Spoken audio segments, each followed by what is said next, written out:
deklarasi Pentakosta ketiga. Pentakosta ketiga adalah pencurahan Roh Kudus yang dahsyat di zaman now, melebihi yang terjadi di Azusa Street. Pentakosta ketiga akan mengakibatkan penuaian jiwa yang terbesar dan yang terakhir sebelum Tuhan Yesus datang kembali. Pentakosta ketiga akan membangkitkan generasi Yeremia, yaitu anak-anak muda yang dipenuhi Roh Kudus, cinta mati-matian kepada Tuhan Yesus, tidak kompromi terhadap dosa, dan akan bergerak untuk memenangkan jiwa. Pentakosta ketiga lahir di Indonesia dan bergerak ke bangsa-bangsa. Gerakan ini dari timur ke barat dan akan kembali ke Yerusalem. Pentakosta ketiga akan memberikan kuasa untuk menyelesaikan amanat agung, dan setelah itu Tuhan Yesus datang kembali. Shalom, selamat pagi umat Tuhan dimanapun Anda berada. Kembali lagi kita beribadah secara online di channel YouTube GB Channel Cempaka Mas. Saya berharap kita semua sedang dalam mempersiapkan ibadah pagi hari ini dengan hati yang sungguh-sungguh untuk kita beribadah kepada Tuhan. Biarlah sepanjang 30 atau 40 menit ke depan ini kita benar-benar ikuti dengan tuntunan Tuhan, dengan tetap menjaga protokol kesehatan yang sudah dianjurkan oleh pemerintah, dan saya berharap juga Tuhan melawat kita semua melalui tayangan ini. Saya undang kita semua siapkan hati, siapkan tubuh jiwa roh untuk beribadah pagi hari ini. Haleluya.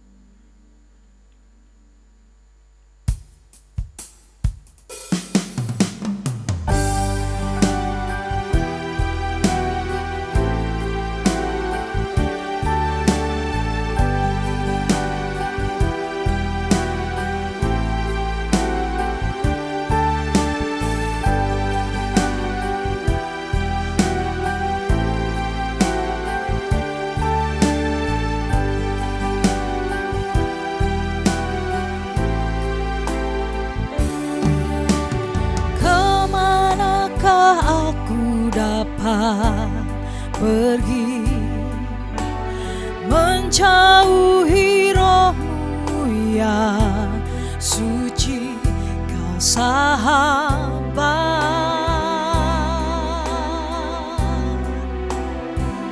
dan kau dekat.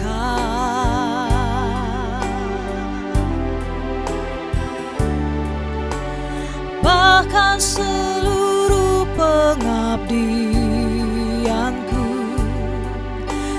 tak dapat membalas pengorbananmu, kau mulia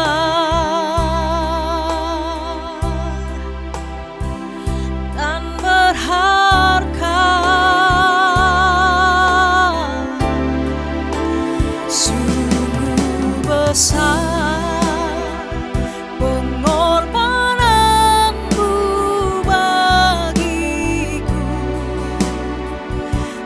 lalu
pengorbananmu, Kau mulia.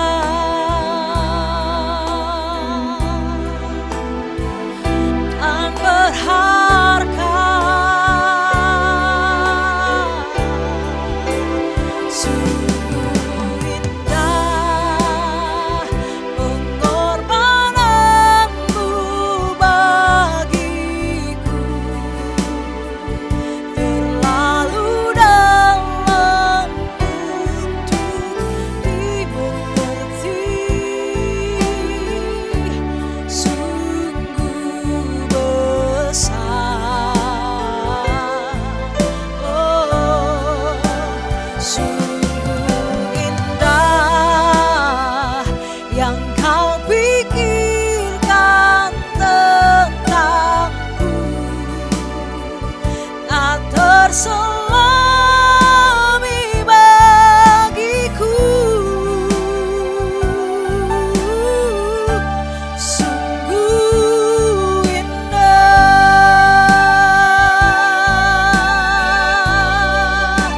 sungguh besar pengorbananmu bagiku, terlalu dalam untuk dimengerti, sungguh besar. Oh, sungguh indah yang Kau pikirkan tentangku, tak terselami bagiku, sungguh indah.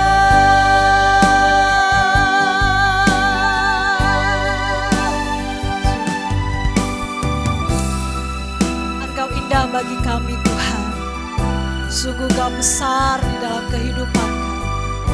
Tak henti-hentinya kami mengucap syukur oleh karena kasih, oleh karena kemurahan, oleh karena pengorbanan-Mu Tuhan.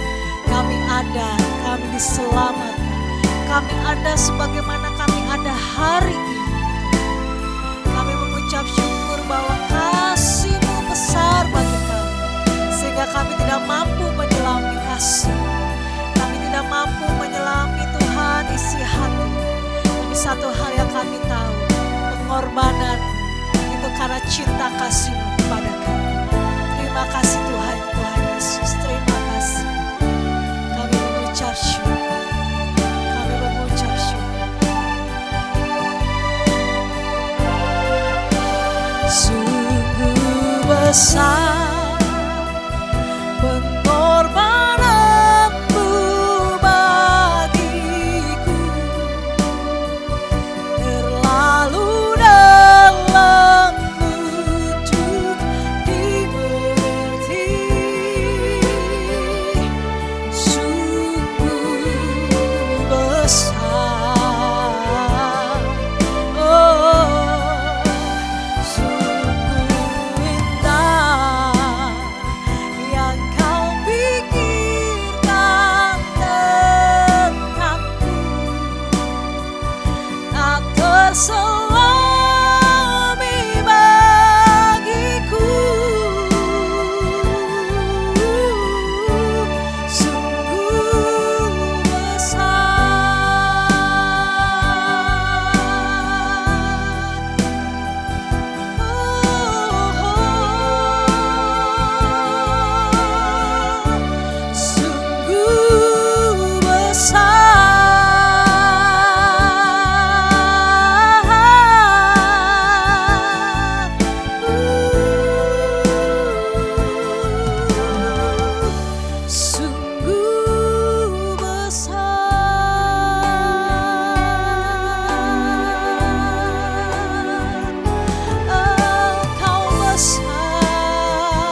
Sebab Dia Allah yang kekal, dulu sekarang dan selama-lamanya. Biar setiap lutut bersujud menyembah di sealam semesta. Haleluya. Pujian dan hormat, kemuliaan dan kuasa bagi Allah yang kekal. Dan segala bangsa alam semesta sujud di hadapan-Mu. Surga bumi nyatakan kemuliaan-Mu, dan segenap lutut bersujud menyembah Kau Tuhan. Kami tinggikan kerajaan-Mu kekal selamanya, Allah yang kekal.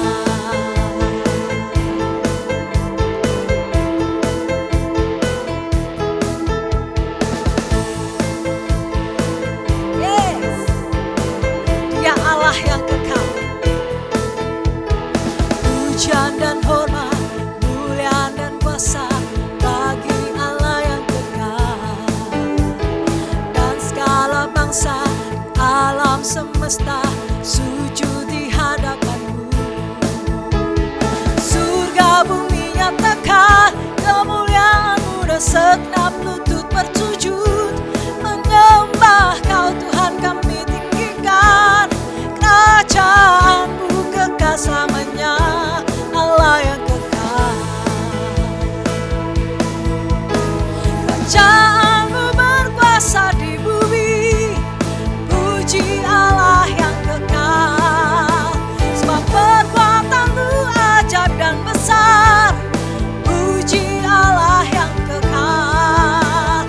Surga bumi nyatakan kemuliaan-Mu, dan segenap lutut bersujud menyembah Kau Tuhan. Kami tinggikan kerajaan-Mu kekal selamanya, Allah yang kekal. Kerajaan-Mu berkuasa di bumi, puji Allah yang kekal. Sebab perbuatan-Mu ajaib dan besar, puji Allah yang kekal. Surga bumi nyatakan kemuliaan-Mu, dan segenap lutut bersujud menyembah Kau Tuhan. Kami tinggikan kerajaan-Mu kekal selamanya, Allah yang kekal,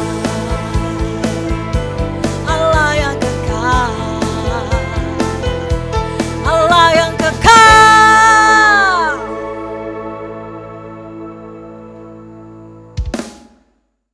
Shalom, selamat pagi Bapak Ibu Saudara yang terkasih dalam nama Tuhan Yesus Kristus. Sebelum kita membaca dan merenungkan firman Tuhan, mari kita satu dalam doa, kita berdoa. Bapa di surga, kami bersyukur untuk anugerah dan kebaikan-Mu Tuhan, penyertaan-Mu sempurna bagi kami sampai dengan saat ini Tuhan. Kami akan membaca renungan firman Tuhan, Tuhan berkati kami, berikan hikmat, berikan pemahaman, berikan pengertian bagi kami, sehingga firman Tuhan ini menjadi rema dalam kehidupan kami dan menuntun setiap kehidupan kami menuju ke arah sempurna sama seperti Engkau dan Bapa adalah sempurna, Tuhan Yesus Kristus. Terima kasih Bapa di surga, berkati kami semua, berkati hamba-Mu Tuhan, berkata-kata seturut dengan kehendak-Mu saja. Terima kasih, kami sambut firman-Mu di dalam nama Tuhan Yesus Kristus. Haleluya, amin. Saudara yang terkasih dalam nama Tuhan Yesus Kristus, pagi hari ini kita akan membaca dan merenungkan satu bagian firman Tuhan yang terambil di dalam 1 Timotius pasalnya yang keempat ayat 12 sampai dengan ayatnya yang ke-16. Sekali lagi, firman Tuhan pagi hari ini dari 1 Timotius pasalnya yang keempat ayat 12 sampai dengan ayatnya yang ke-16. Demikian firman Tuhan. Janganlah seorang pun menganggap engkau rendah karena engkau muda, jadilah teladan bagi orang-orang percaya dalam perkataanmu, dalam tingkah lakumu, dalam kasihmu, dalam kesetiaanmu, dan dalam kesucianmu. Sementara itu sampai aku datang, bertekunlah dalam membaca kitab-kitab suci, dalam membangun dan dalam mengajar. Janganlah lalai dalam mempergunakan karunia yang ada padamu, yang telah diberikan kepadamu oleh nubuatan dan dengan penumpangan tangan sidang penatua. Perhatikanlah semua itu, hiduplah di dalamnya, supaya kemajuanmu nyata kepada semua orang. Ayat 16, awasilah dirimu sendiri dan awasilah ajaranmu. Bertekunlah dalam semuanya itu, karena dengan berbuat demikian engkau akan menyelamatkan dirimu dan semua orang yang mendengarkan engkau. Adalah berbahagia mereka yang membaca, merenungkan firman Tuhan, dan melakukannya dalam kehidupan hari lepas hari. Saudara yang terkasih dalam nama Tuhan Yesus Kristus, pagi hari ini kita akan merenungkan firman Tuhan ini, dan saya memberikan tema menjadi orang Kristen yang bertanggung jawab, saudara.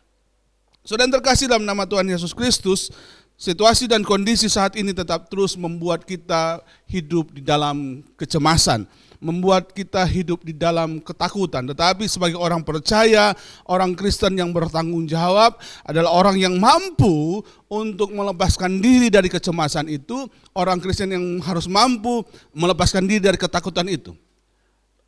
Karena itu kita sebagai orang percaya juga harus mampu menularkan itu kepada orang-orang yang ada di sekitar kita, saudara. Lewat pembacaan kita pagi hari ini kita akan melihat bagaimana kita sebagai orang percaya bertanggung jawab sehingga orang-orang yang ada di sekitar kita, mereka tidak hidup dalam ketakutan, mereka tidak hidup dalam kecemasan, tetapi mereka percaya dan optimis bersama dengan Tuhan, cakap menanggung segala perkara dalam hidup ini. Karena bersama dengan Tuhan kita mampu untuk melewati hal-hal yang ekstrim sekalipun dalam hidup ini, saudara. Di dalam ayat yang ke-12 dari pembacaan kita ini berkata begini, janganlah seorang pun menganggap engkau rendah karena engkau muda. Jadilah teladan bagi orang-orang percaya dalam perkataanmu, dalam tingkah lakumu, dalam kasihmu, dalam kesetiaanmu, dan dalam kesucianmu, saudara. Saudara terkasih, Paulus memberikan nasihat kepada seorang muda yang namanya Timotius. Paulus berkata begini, sebagai orang percaya, sebagai orang yang mengenal Yesus dengan sungguh-sungguh, maka engkau harus bertanggung jawab dalam hidupmu. Paulus berkata engkau harus mampu menjadi teladan bagi orang-orang percaya yang lain dalam hidupmu. Yang menarik di situ, kata teladan dalam bahasa aslinya berarti tupos. Tupos itu berarti model, gambaran yang ideal, saudara. Jadi Tuhan menghendaki setiap kita yang percaya kepadanya harus menjadi model, harus menjadi gambaran yang ideal bahwa Kristus hadir dalam kehidupan kita, sehingga ketika orang melihat kehidupan kita, mereka bisa melihat gambaran Kristus nyata dalam kehidupan kita. Paulus berkata begini, hai Timotius, engkau harus menjadi model, engkau harus menjadi gambaran yang ideal bagi orang-orang percaya. Dalam apa, saudara? Yang pertama Paulus berkata dalam perkataan. Kita dituntut untuk menjadi model, menjadi teladan dalam setiap perkataan kita. Perkataan kita haruslah perkataan yang membangun, perkataan kita haruslah perkataan yang memberikan berkat. Perkataan kita tidak boleh membuat orang lain merasa tersinggung, tidak boleh membuat orang lain merasa menjadikan kutuk dalam kehidupan mereka. Tapi setiap perkataan kita harus membangun, memberikan berkat bagi mereka. Contoh sederhana, saudara, kalau setiap pagi atau setiap hari engkau bertemu dengan orang, coba engkau setiap pagi berjumpa, engkau memberikan salam, maka mereka akan merasa damai dalam hidup mereka. Sebagai orang Kristen kita ketemu orang dengan shalom, atau sebagai sesama manusia ketika bertemu kita ucapkan selamat pagi, selamat siang, selamat malam. Itu ungkapan persahabatan, sehingga setiap orang yang kita jumpai mereka akan merasa bahwa kita adalah orang-orang yang bersahabat dengan mereka. Tapi coba engkau praktekkan setiap ketemu orang engkau tidak memberikan sapaan, engkau cuek saja, mereka akan memberikan penilaian yang berbeda terhadap kita, saudara. Perkataan ini kata Alkitab, dari mulut ini engkau mengeluarkan berkat, tapi dari mulut ini juga engkau mengeluarkan kutuk terhadap orang lain. Oleh karena itu, dan terkasih dalam nama Tuhan Yesus, saya belajar dari hal yang sederhana. Dalam kehidupan sehari-hari, mari kita jaga perkataan, menjaga supaya tidak ada keluar perkataan kutuk. Seringkali kita berkata begini, dasar anak bodoh, dasar anak bertidak. Nah, kita sedang mengutuki anak kita sebenarnya. Kita sering tanpa sadar kita berkata kepada sesama kita juga hal demikian. Padahal Tuhan ajarkan, jadilah teladan dalam perkataan. Kita menjaga lidah kita supaya lidah kita terkontrol, mengeluarkan perkataan-perkataan yang membangun dalam kehidupan kita, saudara. Yang kedua, Paulus katakan kepada Timotius harus jadi teladan dalam tingkah laku. Kita harus menjadi teladan di dalam tingkah laku kita. Model kita harus bisa dilihat orang lain.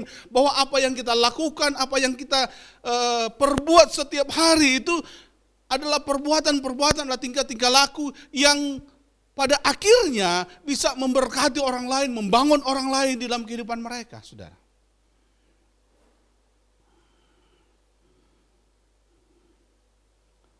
Perbuatan yang baik akan dikenang, tapi perbuatan yang jahat itu akan diingat-ingat. Oleh karena itu, saudara terkasih dalam nama Tuhan Yesus Kristus, mari kita menjaga cara hidup kita di hadapan semua orang. Dalam 1 Korintus pasalnya yang ke-15 berkata begini, pergaulan yang buruk akan merusak kebiasaan yang baik. Kalau cara bergaul kita adalah cara yang berkenan kepada Tuhan, maka kita akan mampu mempengaruhi orang lain. Seringkali kita berkata begini, ya kalau kita mau menangkan orang pemabuk, maka kita harus jadi pemabuk. Tidak. Kalau kita mau menangkan orang yang berjudi, apakah kita harus berjudi? Oh tidak. Tapi ketika kita hadir di tengah-tengah mereka, lalu kita sanggup berkata begini, saya tidak mau, karena itu tidak berkenan kepada Tuhan. Maka mereka akan melihat kita punya integritas, gitu ya. Kita punya sikap bahwa tidak mau masuk di dalam hal yang tidak berkenan kepada Tuhan. Jaga tingkah laku kita. Yang ketiga, Paulus berkata kepada Timotius, Timotius, engkau harus menjadi teladan di dalam kasihmu.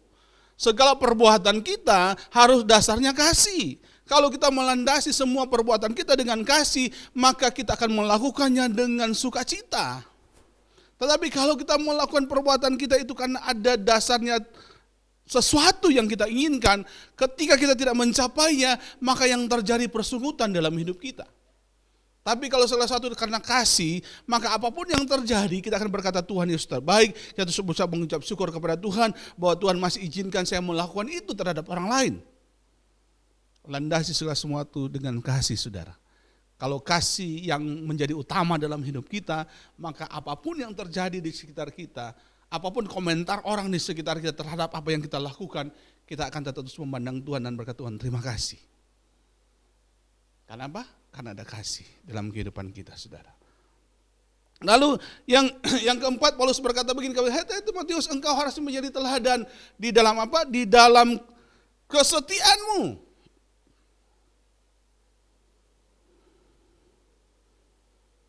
Alkitab berkata begini, setialah kepada perkara-perkara yang kecil, maka Tuhan akan mempercayakan kepada perkara yang besar. Tapi seringkali kita terbalik, kita mau langsung perkara-perkara yang besar. Sehingga ketika kita menginginkan perkara yang besar, lalu kita dapat perkara kecil, kita berkata, Tuhan kok begini? Tuhan kan saya mau yang begini. Kok Tuhan saya nggak langsung jadi manajer? Tuhan masa harus jadi karyawan saja? Segala sesuatu harus mulai dari bawah.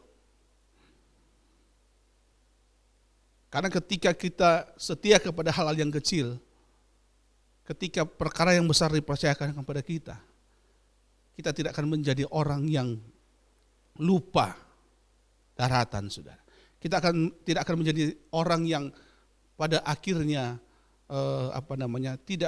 tidak mengucap syukur. Ketika kita percaya bahwa Tuhan merancangkan segala sesuatu dari hal-hal yang kecil, dan kita setia kepada hal yang kecil itu, percayalah Tuhan akan mengangkat kita. Karena janji firman Tuhan kita akan diangkat menjadi kepala dan bukan ekor. Kita akan naik dan bukan turun. Tapi kita harus setia dulu. Keberhasilan itu selalu berangkat dari proses. Tidak ada orang tiba-tiba masuk TK langsung tiba-tiba langsung loncat ke kelas 6 SD. Tapi ada proses.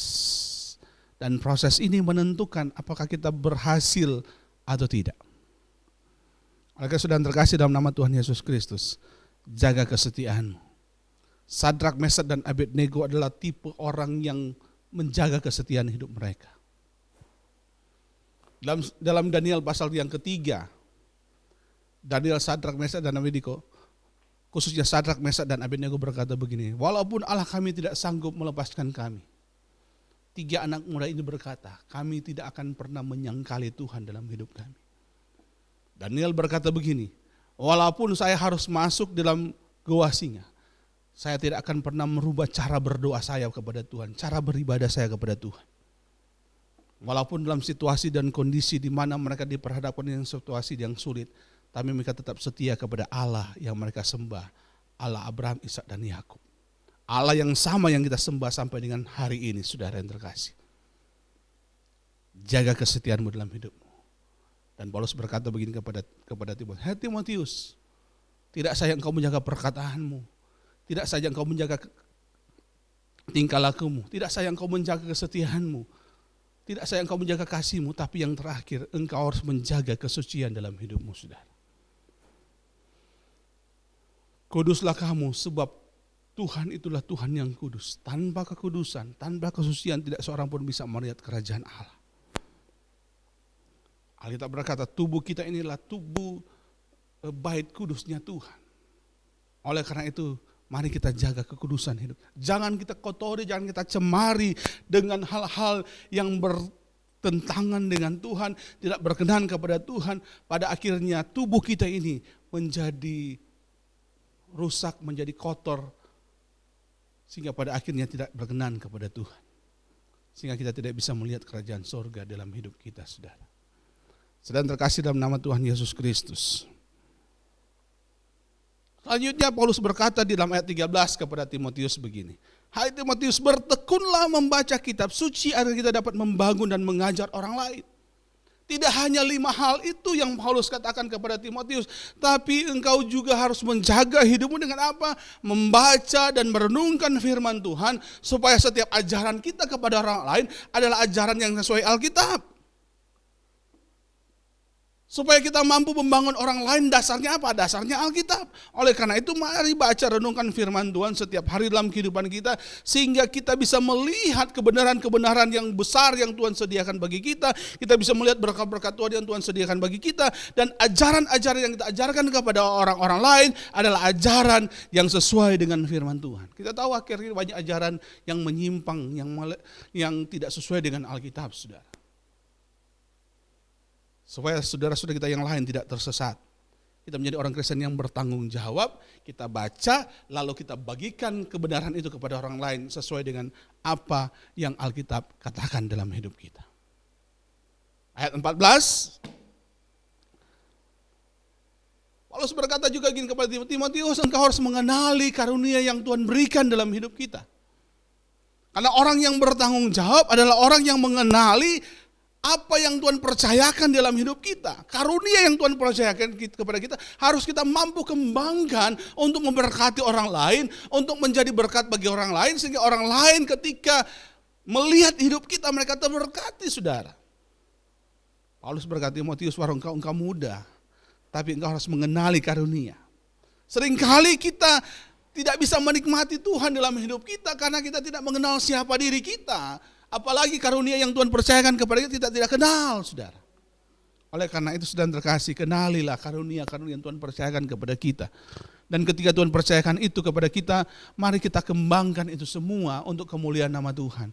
Bukan untuk gagagahan, bukan untuk hormat kemuliaan kita sendiri, tapi semuanya untuk Tuhan. Ayat 15 berkata begini, tidak saja engkau melihat dirimu sendiri, tapi engkau harus memperhatikan orang lain. Engkau harus mampu melihat orang-orang yang di sekitarmu, sehingga engkau bertanggung jawab terhadap mereka, sehingga ketika mereka dalam kemiskinan engkau harus hadir untuk menolong mereka, mereka dalam masalah engkau harus hadir untuk menolong mereka, mereka dalam bencana engkau harus hadir untuk menolong mereka. Dalam situasi pandemi COVID-19 seperti ini, mari kita hadir sebagai orang percaya untuk memberikan ketenangan bagi mereka, untuk memberikan ketentraman bagi mereka, supaya mereka tidak takut, mereka tidak gentar untuk melewati situasi dan kondisi seperti ini. Tapi kalau kita juga menjadi orang yang justru provokatif untuk memberikan berita-berita yang menakutkan, membuat pada akhirnya semua menjadi takut.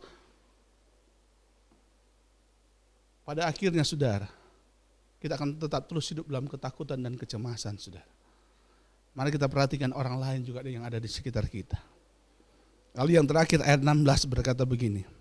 Awasilah dirimu sendiri dan awasilah ajaranmu, bertekunlah dalam semuanya itu, karena dengan berbuat demikian engkau akan menyelamatkan dirimu dan semua orang yang mendengarkan engkau. Dan pada akhirnya saudara, kita harus mampu menjaga semua. Menjaga perkataan kita, menjaga tingkah laku kita, menjaga kesetiaan kita, menjaga kasih kita, menjaga kesucian hidup kita. Kita bertekun dalam membaca firman Tuhan, kita mengawasi semua ajaran yang kita ajarkan kepada orang lain, karena dengan demikian kita menyelamatkan diri kita sendiri juga, saudara. Karena apa? Karena kita tidak menyesatkan orang lain, dan Tuhan memperhatikan itu dan Tuhan memperhitungkan itu. Dan pada akhirnya saudara, kita berkenan kepada Tuhan, dan pada akhirnya kita mampu untuk menjadi orang yang bertanggung jawab. Karena apa? Karena kita menjaga hidup kita, menjaga ajaran kita, mengawasi segala tingkah laku kita, mengawasi segala perkataan kita, mengawasi kesucian dan kesetiaan kita. Dan marilah semua kita landasi semua dengan kasih Tuhan. Karena dengan berbuat demikian, maka kita berkenan kepada Tuhan, saudara. Saudara yang terkasih dalam nama Tuhan Yesus Kristus, mari kita belajar untuk menjadi orang Kristen yang bertanggung jawab. Untuk menjadi orang Kristen yang menjadi berkat bagi orang lain. Menjadi orang Kristen yang mampu membangun orang lain. Menjadi orang Kristen yang mampu mengajarkan orang lain sesuai dengan firman Tuhan. Sehingga mereka terberkati, mereka merasa bersuka cita. Karena apa? Karena mereka berjumpa dengan satu pribadi yang namanya Yesus Kristus dengan sungguh-sungguh, saudara. Karena dengan berbuat demikian, kata firman Tuhan, engkau juga turut menyelamatkan dirimu sendiri. Dengan berbuat demikian, maka kita berkenan kepada Tuhan. Tuhan Yesus memberkati kita semua. Mari kita berdoa. Bapa di surga, terima kasih untuk anugerah dan kebaikan-Mu Tuhan. Kami bersyukur untuk firman Tuhan pagi hari Tuhan. Bila kami menjadi orang Kristen yang bertanggung jawab dalam hidup ini Tuhan. Ketika kami bertanggung jawab atas hidup kekristenan kami yang sudah Kau percayakan bagi kami untuk menerima anugerah keselamatan daripada Engkau Tuhan Yesus. Ajar kami Tuhan untuk menjaga perkataan kami, sehingga kami menjadi teladan bagi orang lain dalam tingkah laku kami Tuhan, dalam kasih kami Tuhan, dalam kesetiaan kami, dalam kesucian kami Tuhan. Ajar kami setiap saat Tuhan tetap terus bertekun di dalam membaca dan merenungkan firman Tuhan dalam setiap kehidupan kami Tuhan.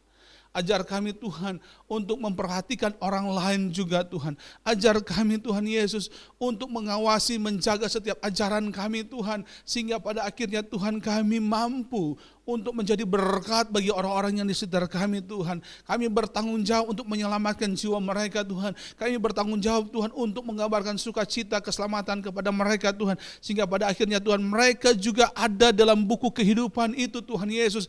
Ketika Engkau buka Tuhan, nama mereka ada di situ Tuhan, bersama-sama dengan saya, bersama-sama dengan kami Tuhan Yesus Kristus. Terima kasih Bapak, terima kasih Tuhan. Engkau terus pimpin jaga kami Tuhan. Di tengah-tengah situasi pandemi COVID-19 yang sedang terus melanda Tuhan dunia Indonesia Tuhan Yesus. Kami berdoa Tuhan, biarlah Tuhan kehadiran kami Tuhan boleh memberikan ketentraman, boleh memberikan sukacita, boleh Tuhan memberikan kedamaian Tuhan. Karena Tuhan Engkau mampukan kami untuk melewati segala sesuatu ini Tuhan. Dan biarlah Tuhan kami boleh juga hadir di tengah-tengah situasi ini Tuhan, untuk memberikan ketentraman, untuk memberikan sukacita kepada orang-orang yang di sekitar kami Tuhan.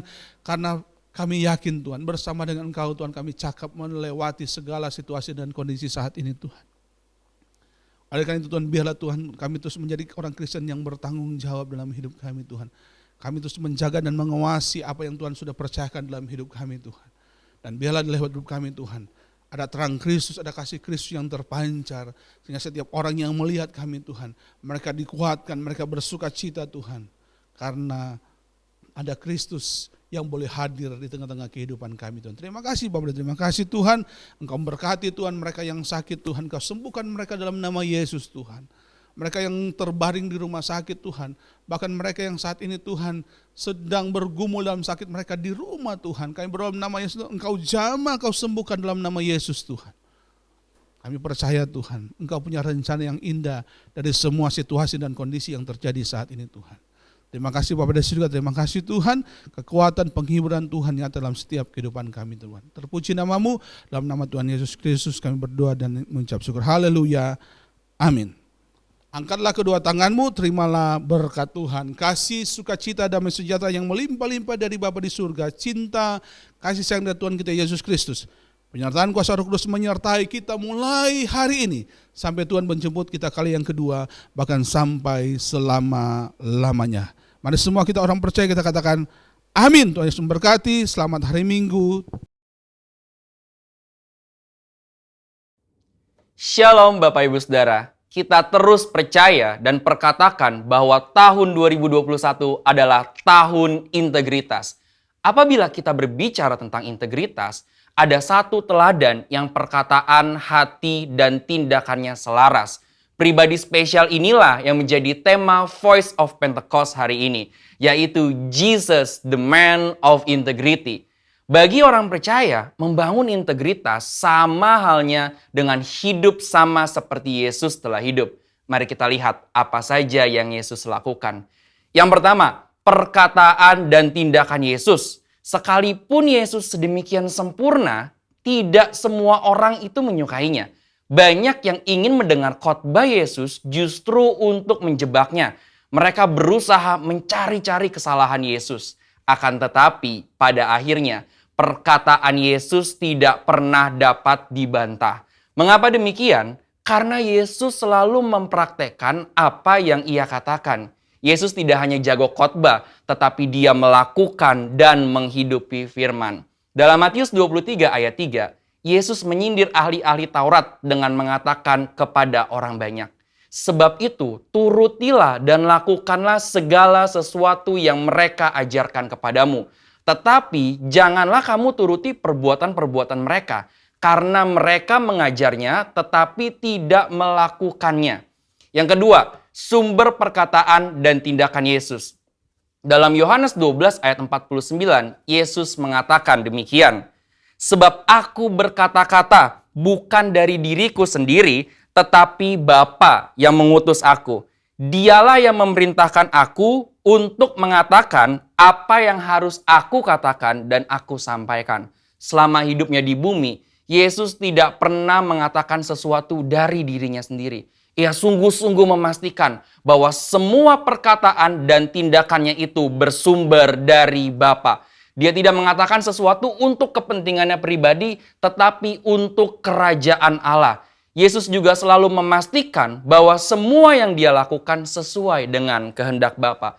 Dengan cara demikian, Yesus sungguh-sungguh menjaga integritasnya. Yang ketiga, aplikasi perkataan dan tindakan Yesus. Kita sudah melihat bagaimana Yesus sungguh-sungguh menjadi man of integrity. Di dalam Alkitab, ada beberapa tindakan Yesus dalam mengaplikasikan kehidupan yang berintegritas. Pertama, ketika menghadapi pencobaan, Yesus menolak untuk mengubah batu menjadi roti. Bukan masalah sanggup atau tidak sanggup, tetapi karena ini adalah rencana iblis. Ingat saudara, Yesus hanya mau melakukan kehendak Bapa. Kedua, menghadapi yang membutuhkan. Yesus tidak membeda-bedakan orang ketika memberikan pertolongan. Ketika ada seorang perempuan non-Yahudi yang memohon dengan sangat agar anaknya disembuhkan, Yesus tetap memberi pertolongan. Ketiga, menghadapi yang menjebak. Sepanjang perjalanan pelayanan Yesus sering dibanjiri dengan pertanyaan-pertanyaan jebakan. Tetapi Yesus selalu dapat menjawab dengan sangat tepat.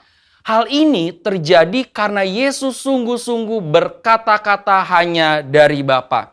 Keempat, menghadapi yang berdosa. Ketika Yesus disalib, ia masih sempat berdoa dengan tulus kepada Bapa, sesuai dengan apa yang dia ajarkan selama ini mengenai pengampunan. Doanya, "Ya Bapa, Ampunilah mereka sebab mereka tidak tahu apa yang mereka perbuat. Ini berarti Yesus tetap memegang integritasnya bahwa pengampunan tersedia bagi semua orang yang meminta ampun. Sekalipun bagi mereka yang menyalibkan Yesus. Bapak Ibu Saudara, integritas adalah sesuatu yang dibangun. Oleh sebab itu, sesuai dengan visi yang Tuhan sudah beri bagi gereja kita, mari sepanjang tahun ini kita membangun integritas dengan cara hidup seperti Yesus telah hidup. Saudara, untuk penjelasan lebih lengkapnya dari tim teologi kami, silakan membuka link yang ada di atas atau scan QR Code yang tersedia. Salam integritas, Tuhan Yesus memberkati.